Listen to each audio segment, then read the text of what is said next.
the borders, Vermonters, come down with your breeches of deerskin and jackets of brown, with your red woolen caps and your moccasins. Come to the gathering summons of trumpet and drum. Come down with your rifle at grave. Coming out on a great day, and hopefully we won't be too hot in here, and you can have plenty of water and refreshments afterwards. A few notes: the restroom's over there, and the fire escape is our front door. Way out. And after the talk, there's going to be a book signing, and you're welcome to purchase some of his books. We also invite you to look at our summer exhibit of Stitching Memories, 150 Years of Creativity in Bridgewater. We have quilts and blankets and clothes that the residents have sewed over the years, and we thought it would be a good summer to put them out. We also have a hat collection. So I'd like to welcome Stephen Butz, an educator, a writer, archaeologist, and environmental scientist who has taught secondary school and college for over 20 years.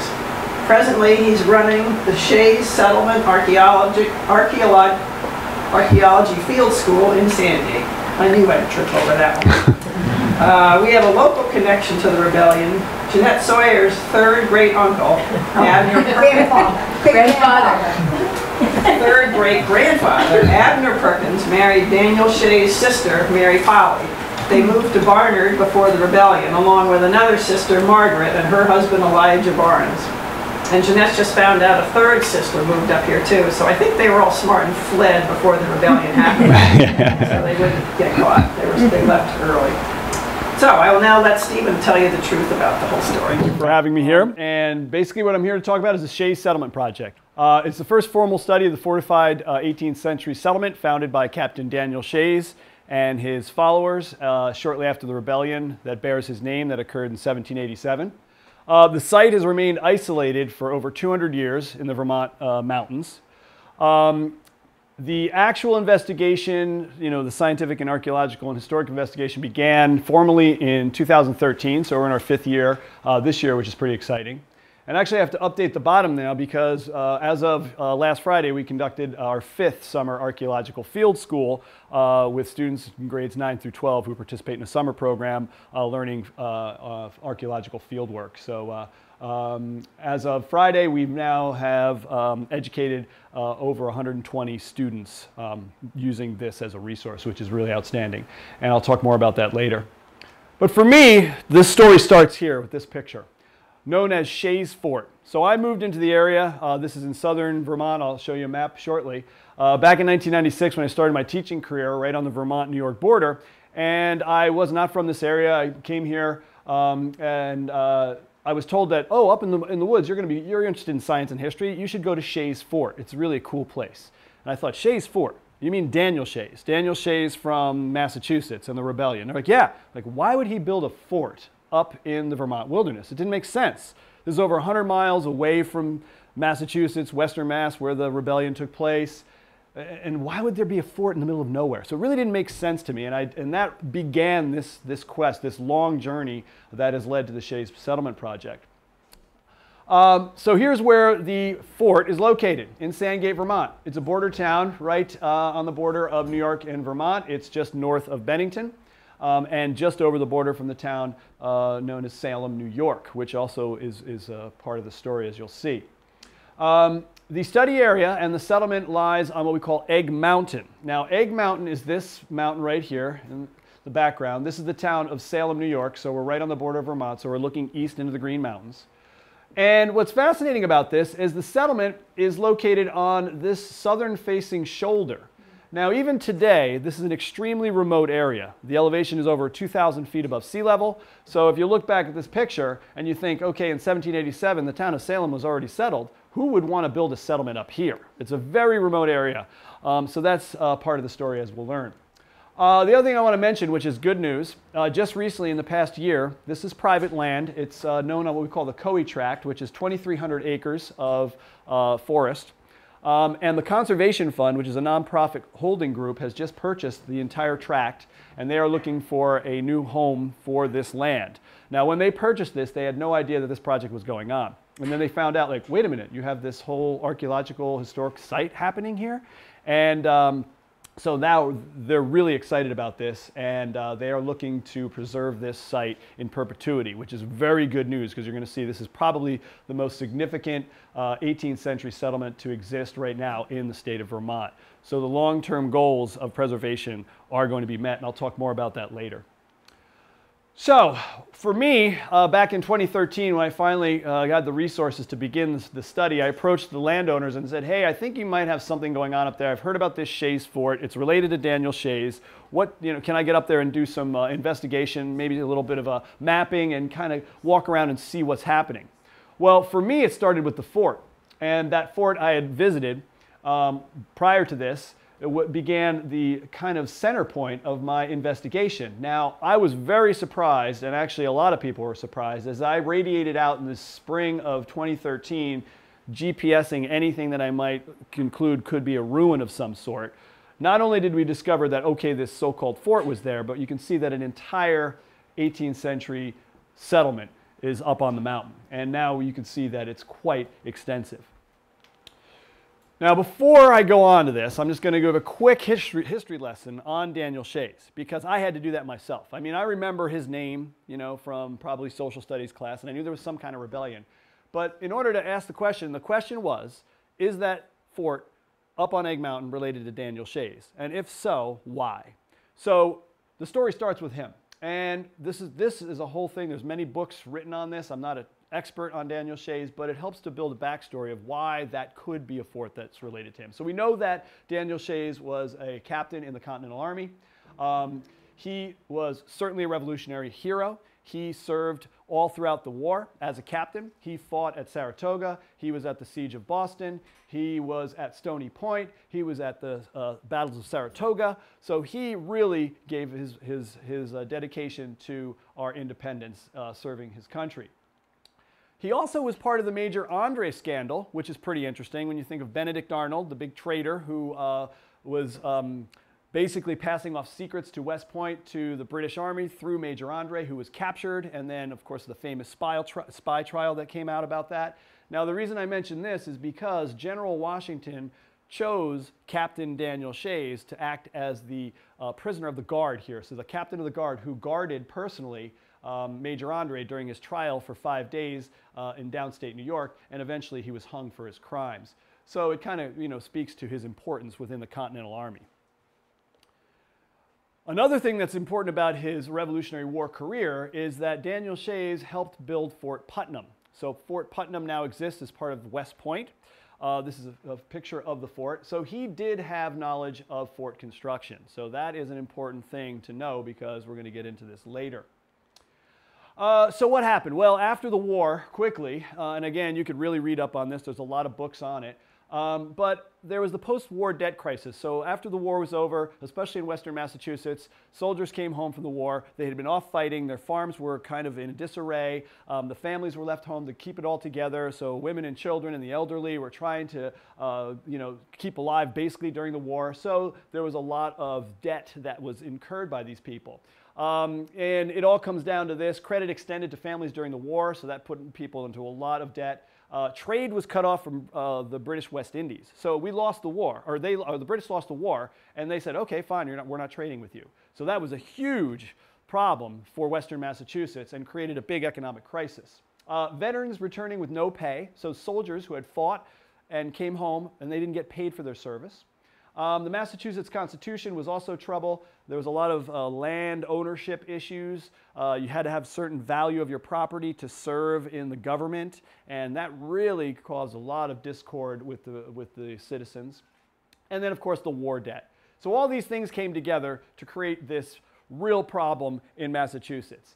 And it comes down to this statement here: a rising aristocracy bent on depriving them of their liberties.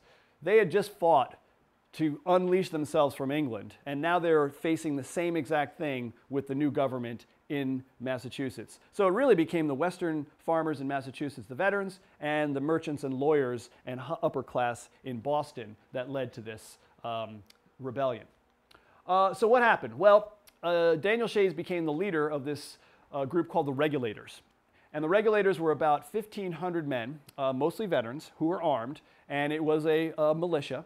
And all throughout 1786 and 1787, they went through and closed major court sessions that were in all the major cities in Massachusetts. People were being thrown into debtor's prison. They were losing their property. So there was a lot of discord. And this was a peaceful protest. Even though they showed up as an armed militia, there was no shots fired. They just marched into town, the courts got shut down, and they let people out of prison. Well, obviously this didn't go too well with the Massachusetts government. And this led to the armed revolt. And the regulators eventually marched on the federal arsenal in Springfield, Massachusetts in January of 1787. And the Massachusetts militia was sent there to guard it. The regulators were led by Daniel Shays, about 1,500 men, and the Massachusetts militia was about 800. We call it an encounter because it really wasn't a battle. The regulators were marching toward the Springfield arsenal. They were there to grab weapons and food and also to house their army in the barracks. And they were fired upon by the Massachusetts militia. 4 regulators were killed, and then they all retreated and scattered. Now, this encounter, of course, was an important part of American history because it was the first real armed rebellion in New England after the Revolution. Now you can actually go to the Federal Arsenal in Springfield today, and this is the Boston Road marker, which is still there. And these pockmarks are actually from the grape shot that were fired at the regulators by the cannons from the Massachusetts militia that ended up killing those 4 regulators. So what happens? Well, the regulators break up. Some go north with Daniel Shays, and some go south and west. And the ones that went with Daniel Shays, there was about 800, and they were on the run from the militia who was pursuing them. Now, at this time, they were wanted for treason. They were criminals. If they would have been captured, they would have been brought to Boston and hung for their crimes. So they were definitely fleeing for their lives. Now this was a brutal winter in January of 1787, so it was slow going with the Massachusetts militia because they had all these cannons that they were bringing along with them. So that gave the regulators time to escape north. What happened during this time is that the government realized that we have to kind of calm things down, so they passed the Disqualification Act. And about 800 regulators out of the 1,500 signed it. And this gave them kind of a pardon for participating in the rebellion. But what's really important about this is that it did not apply to Daniel Shays, Adam Wheeler, and Eli Parsons. These were known as the leaders of the rebellion, and they were still wanted for treason. But by signing the Disqualification Act, first of all, they had to surrender any weapons they had. They had to pay 9 pence. And for a period of 3 years, they couldn't serve in public office. They couldn't serve in the militia. They couldn't teach school or run a tavern. So that was their 3-year penalty. So most people did sign this, and they went back to their farms. But Shays and his leaders fled into Vermont. Now, the timeline that I've put together here shows basically how they could have ended up at Ague Mountain. So in February of 1787, we know that Shays leaves Massachusetts. In March of 1787, regulator families are seen moving north into Vermont with all of their possessions. So that's a very important observation taken from a newspaper in Bennington at the time, because we see that they are moving north into Vermont, and they had all their stuff with them. So they had wagon loads of furniture and other belongings. In April of 1787, 100 or more regulators assemble in Shaftesbury, Vermont. They were seeking asylum there. The Shaftesbury people got together and said, hey, we don't mind you, stopping by, and we're not going to turn you into the Massachusetts authorities, but we don't want you living here. So they moved out. But this is an important observation because now at least we know 100 or more, because when we get to the settlement, we want to figure out, well, how many people actually lived there? And remember, at this time, this is 1787, Vermont was not a state yet. So Vermont becomes a state in 1791, which I'm sure you all know. Now, July of 1787, this is really cool. Shays and Adam Wheeler, so that's Captain Shays and his right-hand man, are seen leaving a public house in Arlington, Vermont on horseback armed with swords and pistols.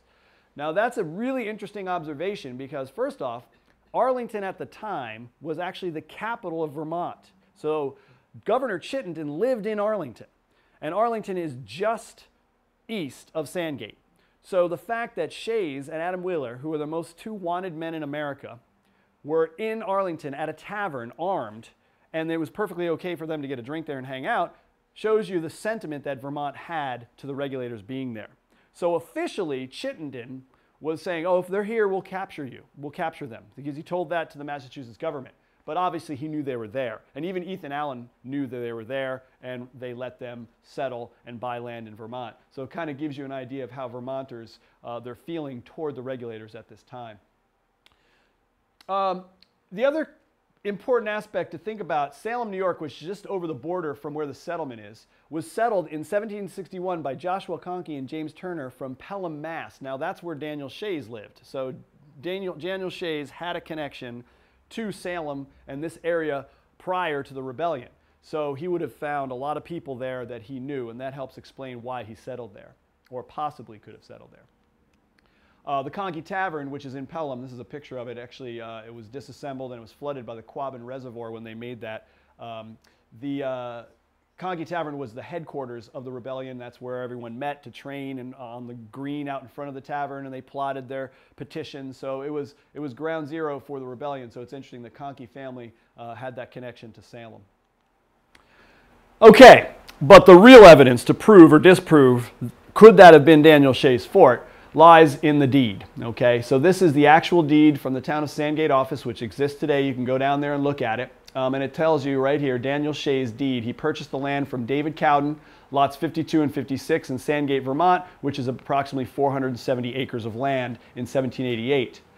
We also know that, and I know we've been talking about Daniel Shays' sisters living up here in this area. Well, his one sister, Kate Bigelow, resided in Salem, New York, which is just over the border.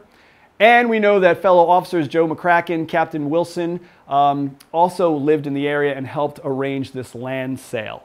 So we definitely have the proof that Daniel Shays owned land in Sandgate, and which is where the settlement is today. So it's a pretty good indicator that maybe that could have been Daniel Shays' fort.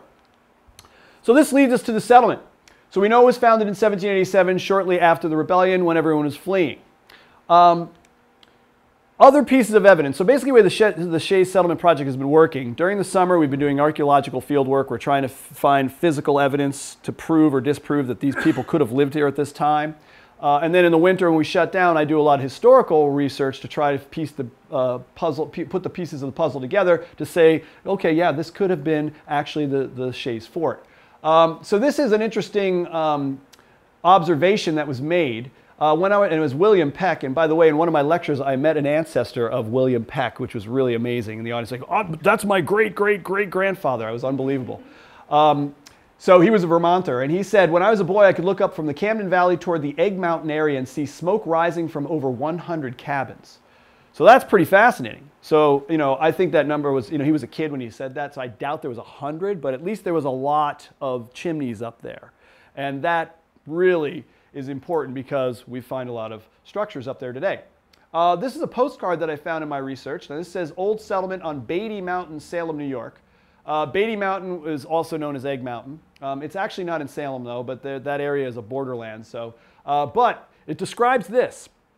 Years later, an epidemic killed the settlement. Now the settlement was abandoned, and the ruins show that it consisted of a fort, a blockhouse, an inn, mill dam, mill, schoolhouse, many houses, and a burying ground. And it was established by Daniel Shays. So that was really fascinating information to say, well, okay, there's a fort up there, but also an entire 18th century settlement. And this is, of course, from the Hemingway's History of Vermont, which is a great resource for a lot of Vermont history. And they give a very similar type of description. 150 years ago, this settlement consisted of a tavern, a little store, a fort, a blockhouse, mill dam, mill, schoolhouse, burying ground, and about 15 to 18 houses clustered around a village green. So when I found these, I was really intrigued because I, of course, thought that maybe this fort was built as a quick, protection and to protect them from the Massachusetts militia. But now we see that it was an entire settlement. These people were actually looking to live there long term. So what I figured to do is I'll give you a virtual tour of the settlement. And for me, the whole story began with the fort.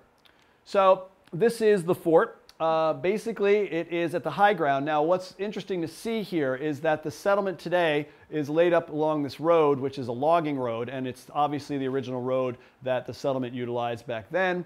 But the fort is at the highest ground. This is the peak of Ague Mountain here. And like I said, most of the settlement is on this southern shoulder.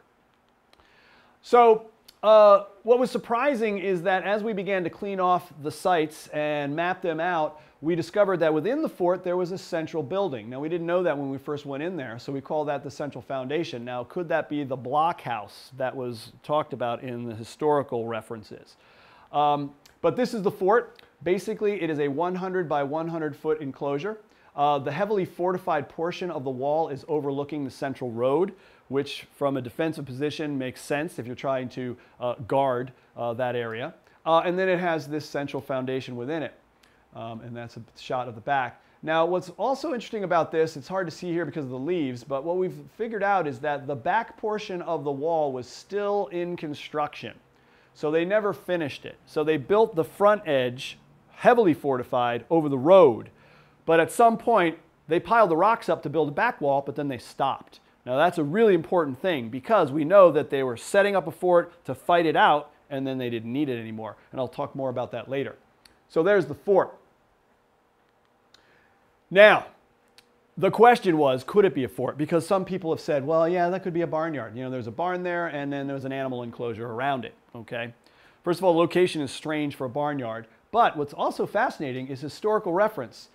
Major Royal Tyler was the commander put in charge of the Massachusetts militia that was to go and apprehend Shays in Vermont. So he actually took his troops through Williamstown, Mass. And into Bennington, tried to work with the Vermont government to see if they could apprehend the Shaysites, as they were known now.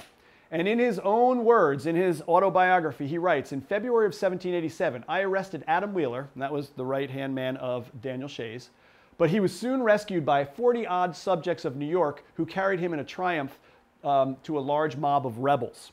So there was actually a skirmish somewhere near Ague Mountain. Was it in the settlement itself? Was it near Salem? But this occurred, shortly after the Springfield encounter.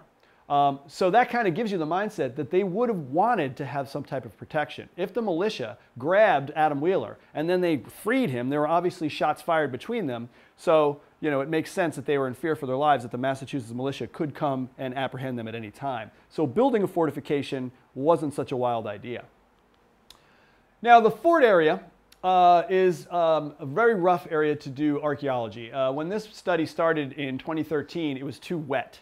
So we decided not to do much digging there, although we've done a little bit of archaeology there to prove that it was inhabited by the same people. But for the most part, it's still a work in progress. So we decided to do some work down here. So just down slope from the fort, we call these sites here the mill complex. So this is the mill complex. And it's a mill complex because there's a mill building, central mill. There's a structure here we call the cistern, some type of water collection. There's also a building that was built into the side of the mountain here. We call that the long wall foundation. And then up out of shot is the mill pond and mill dam. This is the long wall foundation. Now, the map here kind of gives you an idea of how this works, because when you go up there, and I take people up there like, wait a minute, this was a mill? There's no water here. That doesn't make sense. Well, what they did is they created a mill pond uphill, and then they diverted the water through a trough that powered the wheel, and they did their grist milling and possibly lumber milling as well, collected the water in the cistern. So they basically turned on their water power, used it when they needed it, and turned it off, and then collected it. So it's a pretty industrious site. Now, in 2014, when the Archaeological Field School began, we picked the mill site because it was the most open and it seemed to be the driest. So it was a great spot to begin our archaeological investigation. And now, like I mentioned, we've gone to our 5th year. So we have students in high school, grades 9 through 12, go up on the mountain. They learn archaeological excavation. They learn map making and surveying, artifact conservation, and digital imaging, all applied to archaeology. And if you know of any students that are interested in this, it's open to anyone. You know, you can sign up for the course, and it happens every summer. This Friday, we just wrapped up our 5th year, so we were up on the mountain in all that rain. Believe it or not, as you can see, we have tents everywhere. But like I said, we've educated over 120 students now in archaeology, and this work continues. Okay, so we're at the mill spillway. So we started our excavations there, and this is what we found. Now, what I thought was that this place had been up there for over 200 years. People had kind of talked about Shays Fort. So I figured, oh, well, there must be, like, have been picked around. Someone went up there, or they moved out, took all their belongings with them. But that is not the story. You can see that we have unearthed quite a variety of 18th century ceramics at the mill site. What's fascinating about these is they're easily identifiable of where they came from and what date ranges they fall into. Because now we have this whole settlement opening up. So the question is, because in New England, you can find cellar holes all over the place. Now, does that mean they were all occupied at the same time by the same people? So that's where archaeology comes in. And we know that these ceramics were produced mostly in England, which is fascinating in itself, between the period of 1780 and 1815. So that puts it right in that time period of 1787 when the settlement would have been founded by the Shaysites. So we have lots of ceramics here, polychrome pearlware. We've got tobacco pipes, glassware. Some of these patterns are so easily identifiable to in fact, this one we know is from a period of 1790, which makes sense for the time period we're looking at. This is also one, these maker marks. This is Staffordshire ceramics from England. We also have lots of iron tools that we've unearthed there, knives, cookery. This is a set of sheep shears. And one of the things that we began to notice is that there's a lot of stuff here. It didn't seem like this was just garbage. It seemed like there was too much left behind. And that was a question which hopefully we'll answer at the end of this talk, of why were there so much stuff here? Why were all their belongings left in these structures? And some of the things, even though you might think this is an axe, of course, it's in perfectly usable order. I mean, yes, it was in the ground for 200 years, but when it was discarded, it was an axe. It wasn't broken. So why would you throw out a perfectly usable axe? Same thing with the sheep shears. And that was a lot of the artifacts that we were finding that were still in good order. We've also found some interesting things. Keys, these are bone-handled utensils. This was a real fascinating find. Anyone want to guess what that might be? Eyeglasses, exactly. Amazing. So a pair of 18th century, presumably reading glasses. This is a bone-handled brush.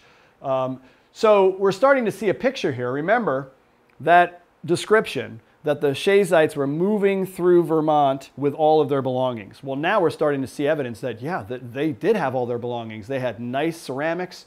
They had all of the aspects of 18th century life that you would expect anywhere in New England. So it was a pretty interesting result. This is a copper coin. It's hard to see here, but we identified it as a Connecticut copper, and believe it or not, it's dated 1787, so that was really exciting to find that. Other things, horseshoes, ox shoes, chains. Now this was amazing too, and another piece of evidence to prove, like, okay, why were they discarding all of these things that are perfectly usable? This is a horse bit that you came out of the ground still connected, not broken. So why would you throw away a horse bit? You wouldn't, because that's a usable thing. So, an intriguing question. Lots of animal bones. These are horse teeth. There's goats, sheep, lots of birds. And then we began to find this, which was really also unexpected, window glass. So whoever lived at the mill, they had windows there. Now, in 1787, anywhere in New England, yeah, windows are available, but it usually wasn't the first thing you had in your house. If you're building a house, you're on the run from the Massachusetts authorities and you're hiding out in the woods of Vermont, where are you going to get the money to put a window up, you know? There's a famous book written, I think it's called The Diary of the American Farm Boy, which is written, does anyone know it? Yeah, Eric Sloan, great book. I recommend reading it. He's an amazing artist. And he talks about, getting a window for Christmas. Like, that was his big thing. He finally had a glass window in his room. So the fact that the mill had windows was intriguing. And now the other thing, I show nails. They're kind of boring, but we find lots of nails up there because also we find burnt timbers. So we now know that the mill structure was purposely burnt. So it was burnt for a reason. We have some ideas of why that could be the case, and I'll talk about that later. But the reason I show the nails is because in that time, when you abandon a structure, often you burn it to collect all the nails so you can use it again. But we're finding all the nails. So what happened? Why would this structure have been burned? And this is some other things from last summer. The reason I show this is because this is kind of interesting. This is a freshwater mussel. So at that time, they were harvesting shellfish out of the rivers and creeks to use as a food source, which is pretty fascinating, really. Now they're pretty much extinct everywhere in New England for the most part. They're still around, but not nearly as many are found these days. Lots of redware. And then this was cool. I showed this from last summer. These are wolf claws.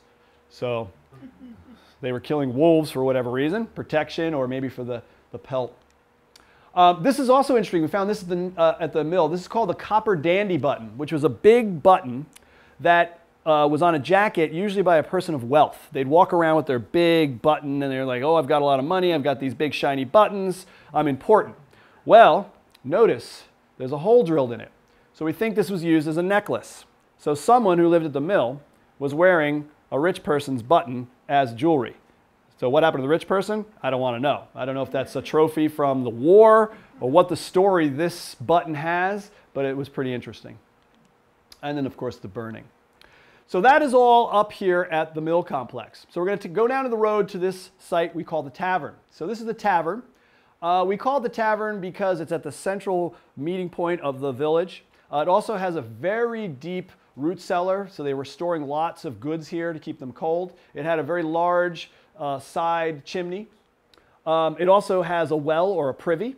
We're not sure which it is. We're still excavating it. Actually, it goes very deep. We're trying to put a side tunnel in, and that's what this is, protecting it. So this is still work that's going on. But going from the mill to the tavern, it was interesting to see, well, are these structures related in time? And you can see, even though we've done minimal amount of excavation there, you can see that these patterns should look familiar. They're the same ones from the mill. So whoever lived at the tavern lived at the mill at the same time. So that was really important evidence. We also found this. This is a crotal bell, which is essentially a large jingle bell. Could have been used for animals, could have been used for celebration. Definitely 18th century. Now, this is a terrible facsimile, but I unearthed this in my historic research, actually at the Bennington Museum. This is a photocopy of the topographic map that shows Ague Mountain. It's from 1976, and it's attributed to Doc Maxwell, who was a veterinary guy who lived in Salem, New York, just over the border. And he sent this to a letter of people that were saying, hey, what's those ruins up on Ague Mountain? Do you have any information about that? And he highlighted the road that still is there today. You can see the X mark right here. That is where the fort is, so he X'd the fort. And then where the tavern site is today, he put this box and labeled it schoolhouse.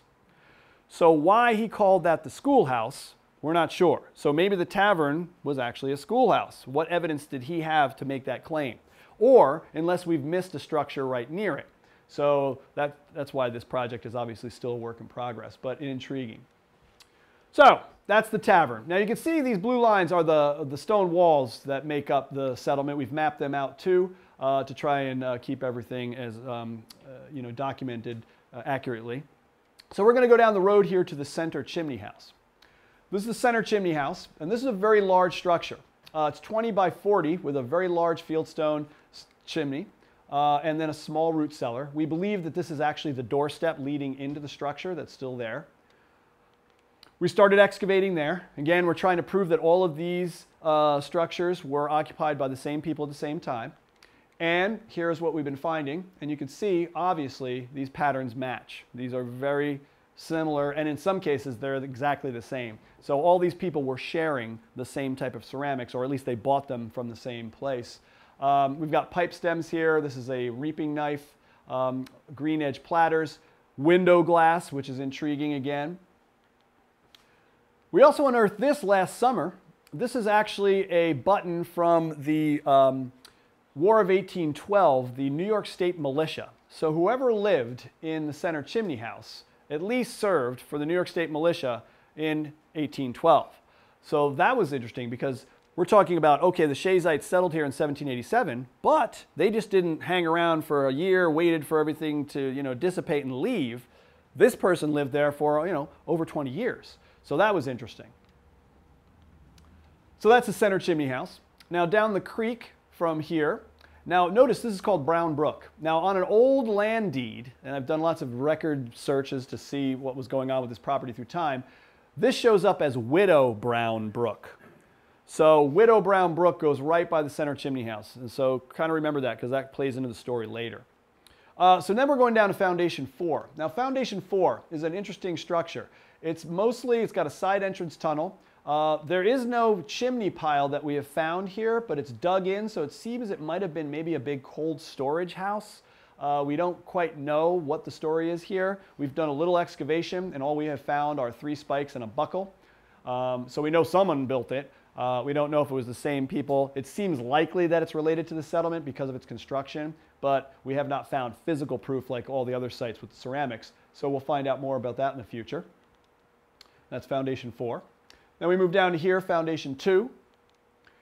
Foundation 2, a small structure. It's got a little cellar here, a big side stone chimney, and it's built right on a creek. This is a better shot of it. So they built up this massive amount of stone. The water runs right through here. You can't see it in the shot. And then there was this big fieldstone chimney and then the walk-in cellar. Last year, we excavated there for the first time. And this is what we found. So we have the same mocha ware, the same polychrome pearlware. We've got redware, window glass. So obviously this was part of the settlement. We also found some brass buttons there. And this redware. And lying next to Foundation 2 is Foundation 3. This is what it looks like. This is another, had a walk-in cellar with a side entrance and a massive fieldstone fireplace. And there's a better shot of it. Now this is really cool because you can actually see how the chimney collapsed. So this was a very large, dry-laid fieldstone chimney, and at some point it fell in mass, and you can still see that it retained its shape.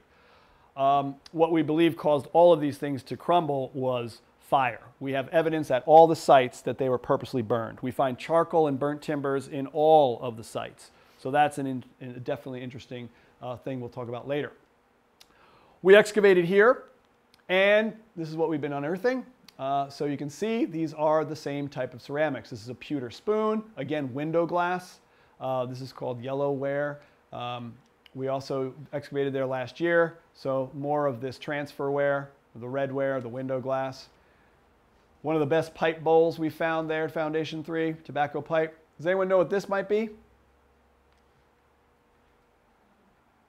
Spyglass window. You know those big glass globs on the windows, those 18th century windows? So that was fascinating. Definitely not a low-priced item in 1787. And then we found a hoe, agricultural hoe. Now, yes, it's corroded. Of course, it's been in the ground for over 200 years, but it's not broken. So this was discarded, perfectly usable. So why would you throw away your gardening implement? You know, you wouldn't. So again, Foundation 3 pretty much was abandoned with all the things in it and set on fire. So that seems to be a common theme throughout the whole settlement.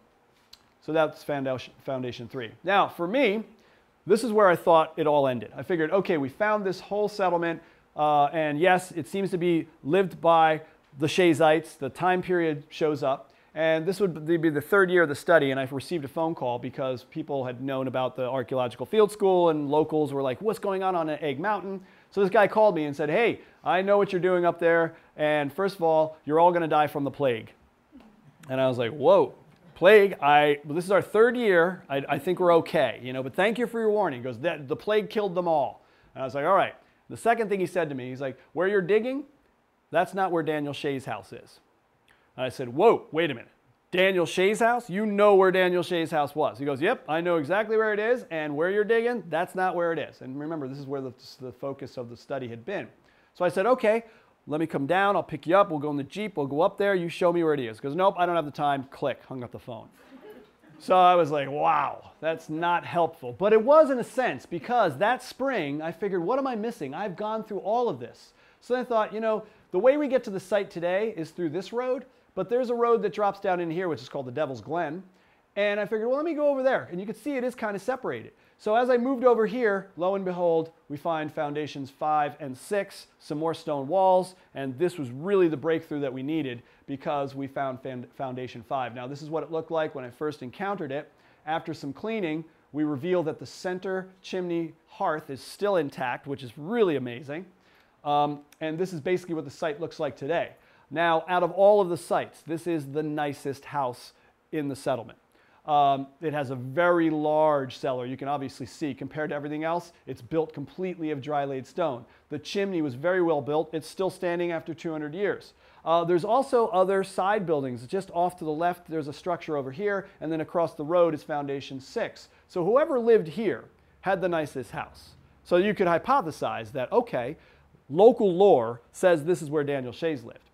But remember, we want facts. So what could we do? First of all, this is so kind of far out from the other parts of the settlement.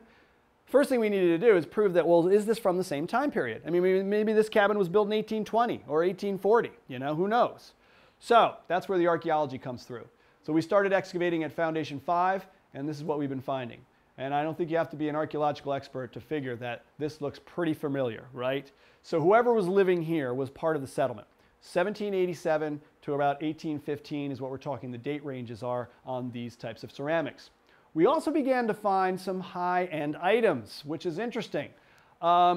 This is an ivory-handled utensil.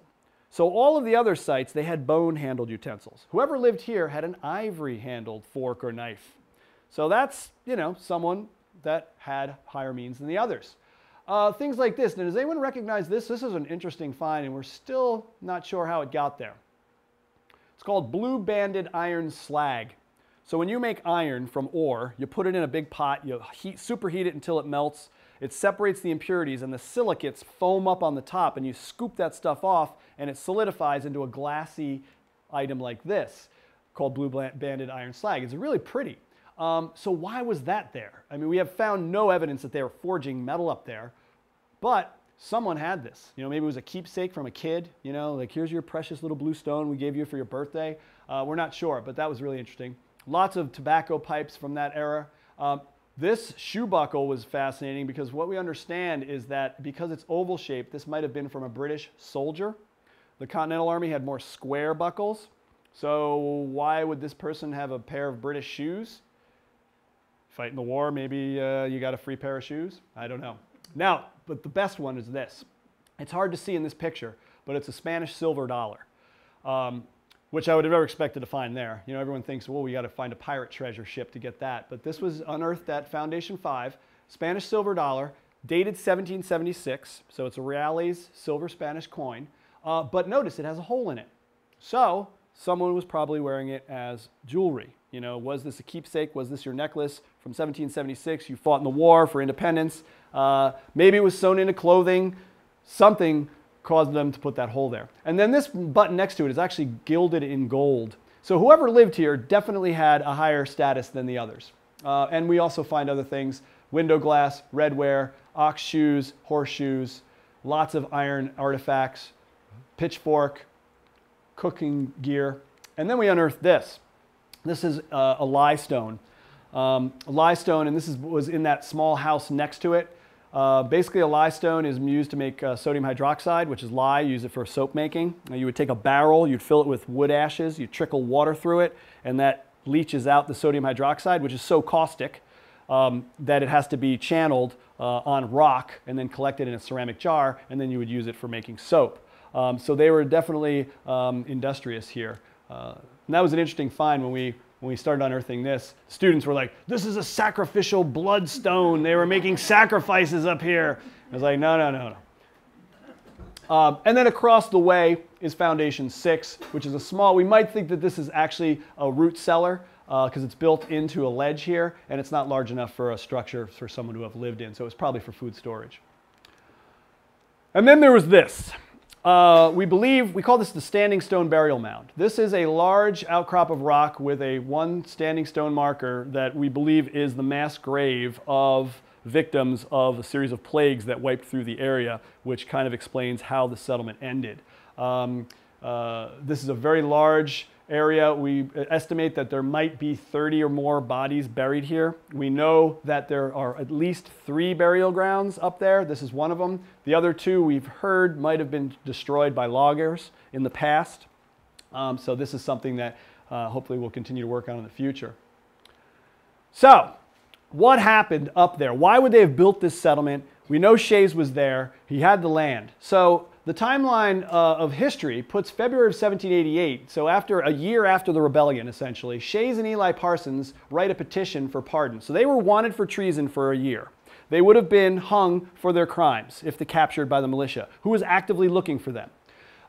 So they write a pardon, and it actually still exists. And it's signed right here. It's in the archives in Boston. And then in June 1788, the pardon was accepted by the Massachusetts House and Senate. Now it's interesting because at that time, when the rebellion occurred, the governor of Massachusetts was James Bowdoin, and he hated the whole concept of the rebellion. He thought that the Western farmers were just a bunch of drunks and they were making this whole thing up. And then he loses the election, and John Hancock becomes the next governor of Massachusetts. Now, of course, the famous patriot. So immediately he pardons Shays and all of the leaders who were still wanted. So his pardon. Now, this is where it really gets interesting. We know in 1788, someone by the name of Daniel Shays sells his land on Ague Mountain to John Bay. Then in November of 1788, Daniel Shays sells the same exact property to John Bay, twice. So what's going on there? And we know in March of 1790, Shays is living in Arlington. So he lived at the Ague Mountain settlement from 1787 to March of 1790. So that's a good long time, a couple years. But he sold the land and bought it when he was living there twice. So what's interesting, and here are the deeds. If you don't believe me, there it is. And actually, I misspelled it here because it actually should be capital H, small h, A-Y-S. So here's the deed. John Bay deed from Daniel Shays, H-H-A-Y-S, September 1788. And then John Bay deed from Daniel Shays. So the exact same land, same price. Why did he sell it twice? That was such an intriguing thing to me. I couldn't figure out what was going on here. And first of all, who was John Bay? I figured maybe John Bay was a regulator. Maybe he was a local guy who needed the land. Well, this is John Bay. Attended Princeton University. Was a lawyer from Claverack, New York, just over the border from Western Massachusetts. Member of the New York Assembly in 1788. So he was in the government of New York when he bought this land from the most wanted man in New England. He was a member of the Electoral College later in life, so a very esteemed position. He helped train Martin Van Buren and Ambrose Spencer. He was part of the Albany Committee of Safety, but here's the real interesting part. He was a strong anti-federalist who was against the idea of a strong centralized government ruled by the wealthy elite. So I think that John Bay was the secret benefactor to the Shaysites when they escaped into Vermont. It was his money that allowed them to build their settlement, to start a new life, to put windows, to get all those ceramics. Because look at this. People have said, well, maybe he was just a land speculator. Well, he purchased the settlement from Shays from 85 pounds and sold it 2 years later for 85 pounds. So that's not a good land speculation. And all that time, Shays lived on the property. So it's an interesting kind of twist here to think that the Shaysites had this secret help from such a powerful figure in New York politics who definitely lived in the area. Claverack, New York is just over the border from Western Mass. So that was kind of a fascinating reveal. All right, so what happened to the settlement? Well, we believe it was abandoned in 1813. We know that 32 people died in 1798 from typhus or dysentery, 30 of which were children. That mass grave we think is theirs. That's from church records in the town of Sandgate. And then I unearthed this letter just this past winter, so work is still going on here. We know that in 1813, the Black Death strikes the area. Now, what the Black Death is, I don't know. I've heard a lot, I've lectured about this a lot. It was not the plague. We did not get the plague in New England at that time. It might have been the flu. It might have been typhus. It might have been dysentery. But this is an interesting quote from a letter that I unearthed this winter. It's a very dying time in Rupert and Sandgate and all about. Mr. Chilian Merrills, Mr. James Knapp, and Mr. Salmon Brown, all neighbors on the mountain, that's the settlement, died within a few days of each other. So this is April 4th of 1813. So we know that that epidemic wiped out 3 of these people. Now, land records show that these guys actually purchased the property after John Bay owned it. So they were all regulators related, and then when Shays left, they lived there. And Salmon Brown, remember Brown Brook, widow Brown Brook? So we think that Salmon Brown was married to Lois Brown, who was widow Brown, and they had 3 daughters and probably lived in that center chimney site. And because this is 1813, it might have been Salmon Brown's button that we found who fought in the militia for New York during the War of 1812. The other thing is, this explains the evidence of burning. We find burnt ceramics at all the sites. We find burnt timbers, burnt nails in timbers at every site. So every site was purposely burned with the belongings in it. So now the working theory is the plague wiped them out. It was the cursed settlement because they were wanted for treason. They created problems in Massachusetts. So let's just torch the place. And that's what we believe happened. It was burned to the ground and laid up there until 2013 when this whole thing started.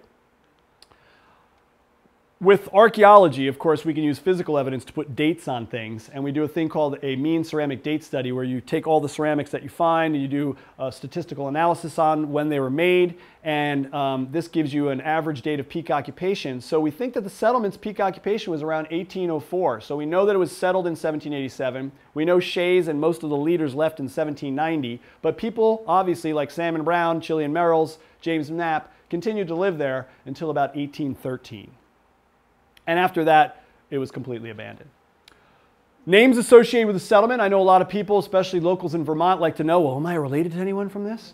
We know Cowden and McCullough were the original land grant owners. They sold the land to Shays. We know that Shays, Wheeler, Eli Parsons, Simeon Hazeltine, and all we know his name was Sergeant Wilson, who were the leaders of the rebellion, lived there until 1790s. The land eventually was owned by Nehemiah Hewlett and William Harkness. Now, they were definitely regulators. They were married to the daughters of Reverend Gray, who was the spiritual leader of the Regulators when the rebellion was going on. The Merrills family had the land from 1790 to 1824, and remember, Chilian Merrills died in that plague. Salmon and Lois Brown until 1813, and then James Knapp, we know he died in 1813, but we don't have his name associated with anything, but he was obviously part of this settlement. Now, this is kind of cool. Ague Mountain, Plague Mountain. So in my research, I found a lithograph made in 1889 of the town of Salem, New York, looking east into Vermont. And Ague Mountain, which is right here, is called Mount Ager. Now I thought, well, Mount Ager, that's interesting. I mean, it's, okay, Ague Mountain, Mount Ager, I can see where that came from. Where did Ager come from? So I did research to find names. There's got to be an Ager that owned the property. There's Ager family, no Ager family, no Agers ever lived around there. So my hypothesis is that ague, which is the Middle English word for malaria, fever, shivering, a shivering fit, that's where we get the word plague from. So maybe this is just Plague Mountain. And it was, because it was the cursed settlement. These were the refugees from justice. They broke the law. The plague wiped them out. So it was like this cursed settlement. We burned it to the ground, and that's how we got the name Ague Mountain today. So that's kind of an intriguing twist to the story. And so I returned to the fort. My question originally was this Shays Fort? I think it was. Was it used to defend themselves? Definitely. If they were captured, they would have fought to the death. Daniel Shays would not have been brought to Boston and hung as a criminal. No way. He saw that Major Andre was hung.